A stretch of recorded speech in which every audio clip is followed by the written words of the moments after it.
À la fin de la première guerre punique, Carthage est ruinée par le traité de paix. Impossible pour elle de payer son armée de mercenaires, résultat, ils se révoltent. L'affrontement dure plus de 3 ans, on l'appelle la guerre des mercenaires. Carthage rappelle Hamilcar, et encore une fois, il sauve la mise. Il écrase la révolte avec ses éléphants de guerre et rentre triomphant.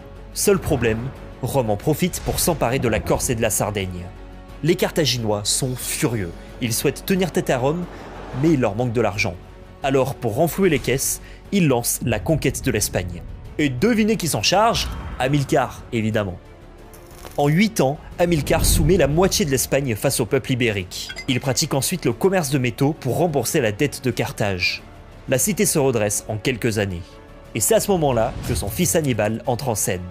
Formé par son père en Espagne, il est un excellent meneur d'hommes et un fin stratège. À 26 ans, il prend le commandement après la mort de son père. C'est l'heure de mettre son serment à exécution.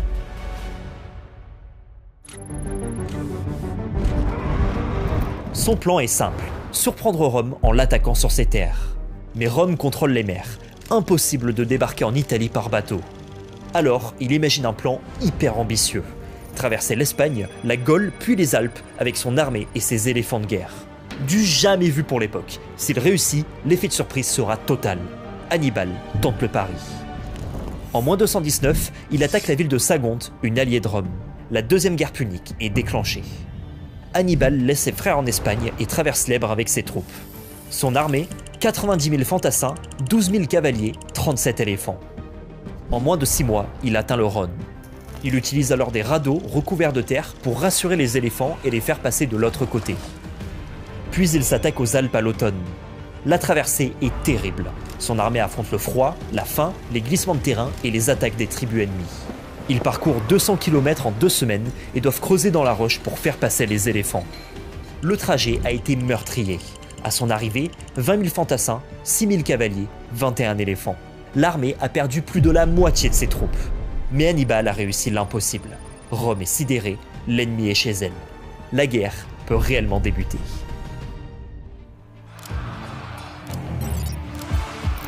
Des premières batailles éclatent avec les Romains.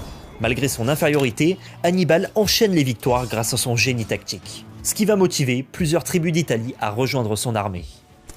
À la bataille du Tessin, il utilise ses cavaliers numides pour encercler les Romains. Lors de la bataille de la Trébie, il force les Romains à traverser une rivière glaciale puis les prend en embuscade.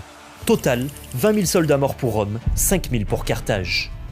À la bataille du lac Trasimène, il réalise l'une des plus grosses embuscades de l'histoire. Il attire les Romains dans un étroit couloir où il les attend en hauteur, cachés dans le brouillard. Une fois enfoncés, il les encercle et les massacre. 25 000 morts ou prisonniers pour Rome, 2 000 côté carthaginois. Les Romains sont furieux. Alors, ils décident d'en finir une bonne fois pour toutes. Ils rassemblent la plus grande armée de leur histoire.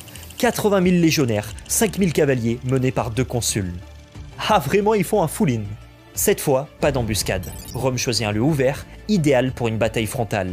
Le lieu de l'affrontement, Cannes, une ville stratégique pour le ravitaillement. Cette bataille sera décisive. Rome est persuadée de l'emporter, mais elle entrera dans l'histoire comme l'une de ses plus grandes défaites.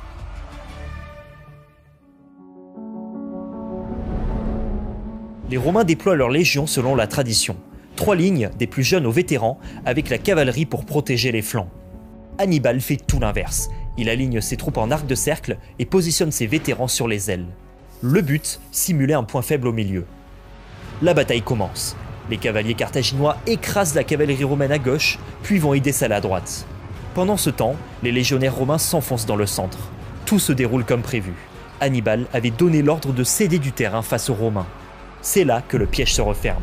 Ses troupes d'élite pivotent et attaquent les flancs romains. Sa cavalerie numide, qui a défait celle de Rome, revient dans le dos. L'encerclement est total. Les soldats romains sont piégés, incapables de se battre ou de fuir. C'est un massacre. Entre 45 000 et 80 000 Romains sont tués. L'une des batailles les plus mortelles de l'histoire en une journée. Hannibal a gagné. Rome est à genoux, elle n'a presque plus d'armée. La voie vers la capitale est désormais ouverte.